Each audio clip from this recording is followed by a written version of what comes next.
The Deep Well and the 6-Year-Old Boy. In a quiet little village nestled in the mountains, where time seemed to move slower and every season smelled of damp earth and leaves, two boys grew up together as if they were two halves of the same soul.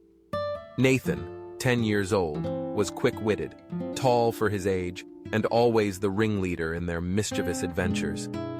Leo, only 6, was smaller but remarkably bright, and had a heart braver than many grown-ups. Every day was a little adventure, chasing each other through rice fields, climbing the old guava tree at the edge of the village, laughing uncontrollably even while getting scolded by Granny May. Despite the age gap, they were inseparable. To them, friendship was sacred, a promise unspoken but unbreakable. That afternoon, the sky was cloudless, and the breeze made the fields ripple like silk. Nathan and Leo ran through a bush-covered path, laughing. "Leo, hurry up or I'll leave you behind," Nathan teased. "You wish! I'll catch up in no time," Leo shouted, legs pumping. But suddenly, a scream tore through the quiet air. "Ah!" Leo stopped. Nathan had vanished. All he could hear was splashing water and a panicked voice. "Leo, help! I can't swim!" Ahead of him was an old moss-covered well, hidden beneath the brush. Nathan was flailing in the deep water, eyes wide in terror. No adults were nearby. No one could hear. The village was too far. It was just Leo. Leo froze. But then his eyes caught sight of a wooden bucket nearby, still attached to an old rope. He ran over, trembling hands grabbing the rope, throwing the bucket down. "Hold on to it, Nathan, I'll pull." Nathan clung tightly, and Leo, a 6-year-old boy, began to pull. The rope stretched tight. Leo's hands burned, his back arched, legs braced into the muddy ground.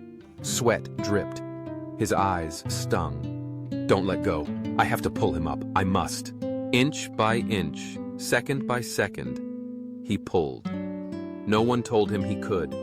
No one told him he couldn't. He did it simply because he believed he had to.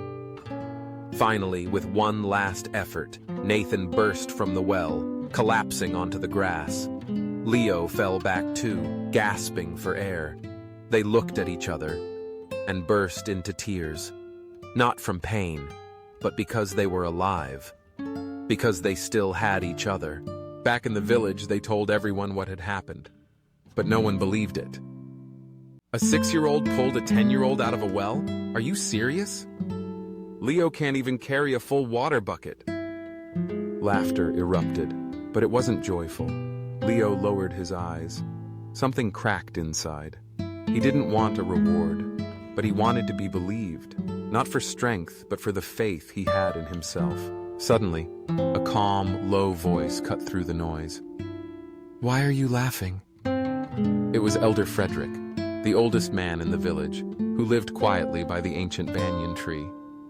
He stepped forward, leaning on his cane, eyes deep like forgotten rivers. He turned to Leo. "Did you ever think you couldn't pull your friend up?"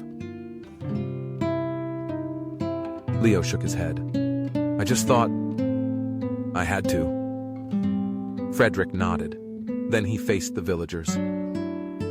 "The question isn't how a 6-year-old boy pulled his friend from the well. The question is why he could." He paused. Because no one was there to tell him, "You're too small," or "You can't," because he never doubted himself. Silence spread through the crowd. From that day on, the well was sealed. But Leo's story lived on, told every moonlit night. Because it wasn't just a tale of bravery. It was a reminder of what we're capable of, when nothing tells us we're not.